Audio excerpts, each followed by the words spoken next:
This was a man trapped 12 feet underground, wedged between two massive boulders, waiting for what could be his final breaths. For 5 long days, he had been alone in the wilderness of Canyonlands National Park, Utah, arm crushed beneath a 360-kilogram rock. No one around, no signal, no escape. Only his voice echoing off cold, rocky walls.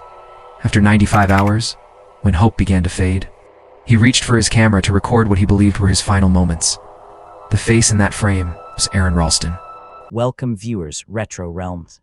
Welcome to a true story of courage, pain, and an unthinkable decision that defied death. Aron Ralston was born on October 27, 1975, in Marion, Ohio. Since childhood, he'd been drawn to nature's beauty and danger. By 12, he was already skiing and backpacking. Over the years, adventure became his obsession. He took up rafting, hiking, anything that pushed his limits. Soon he realized adventure wasn't just a hobby, it was his calling.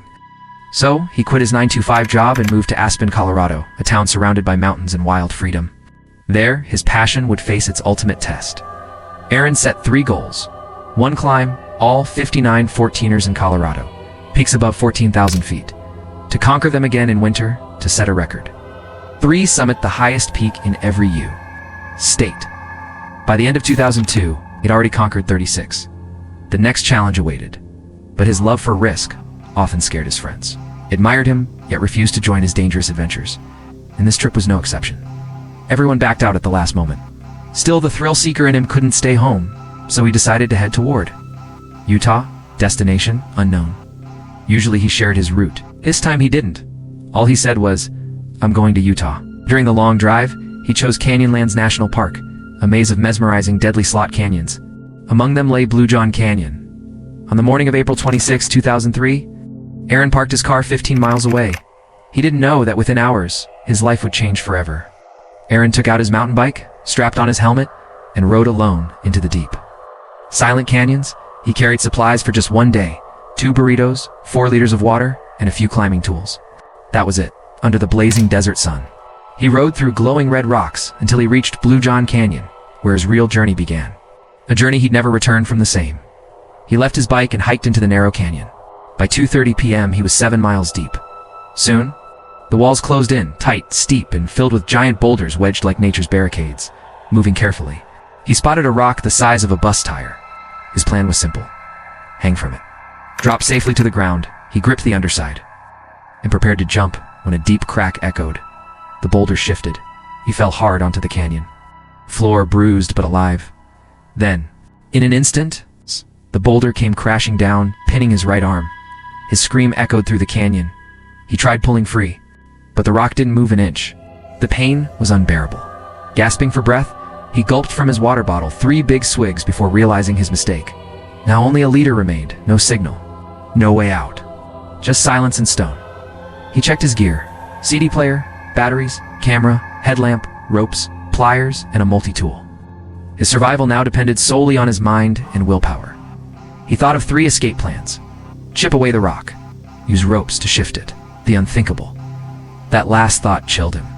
He began with the first, carving at the rock with his multi-tool. Hours passed. Darkness fell. He kept scraping, but the rock didn't budge. By dawn, he had chipped off only a few tiny fragments. Next, he tried the pulley method, tying ropes with one free hand, wrapping them around the boulder and pulling with everything he had. For a second, it shifted, then froze again. Pain shot through his arm. Exhausted, he let go once again. He had failed. Aron tried once more, pouring every ounce of strength into moving the boulder. But again, nothing. Silence. Failure. It was now 3 p.m. on the second day. He was still trapped in the same merciless canyon, despair closing in. He picked up his camera and began recording what could be his final message. It's Sunday.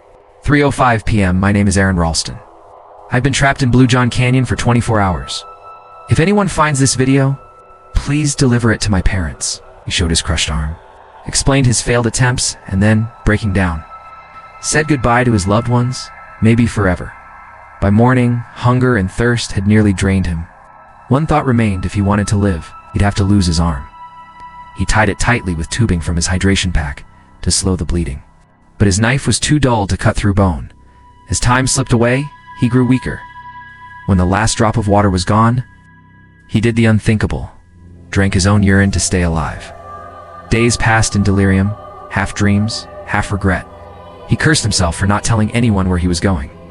Then came May 1st. The sun rose over the canyon. He had been trapped 120 hours. His voice was gone. His hope, almost dead. And then a vision. A little boy, smiling, walking toward him. His future son. The life waiting for him. Aron woke with a jolt. That dream was a sign he was meant to survive. His arm had begun to decay. The skin brittle, the pain numb, but the bones still locked him in place. Then came the thought, if I can't cut through it, I'll break it. He twisted hard, and a sickening crack echoed through the canyon. Moments later, with his dull multi-tool, he cut through what remained. After 5 days of agony, Aron Ralston was free. But the battle wasn't over. He had to escape before bleeding out. With one arm, he climbed rocks, crawled through narrow gaps, and somehow reached the surface. On the trail, he met a family of hikers who gave him water and called for rescue. 4 hours later, a helicopter lifted him from the canyon. After 127 hours of captivity, Aron was finally back in the light. 6 days of suffering had cost him 40 pounds of weight and nearly a quarter of his blood. 6 months later, on his 28th birthday, Aron returned to that same spot where he had faced death and chosen life.